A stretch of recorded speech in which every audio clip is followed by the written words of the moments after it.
జగద్గురు నీవి కృష్ణ.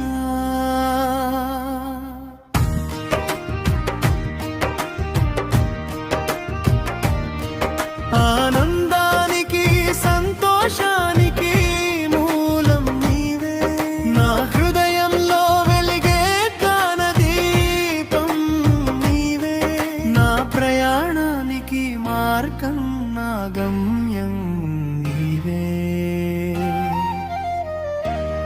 నీవే సత్యం నీవే జ్ఞానం, అద్వైతం అన్నీ నీలోనే లయం.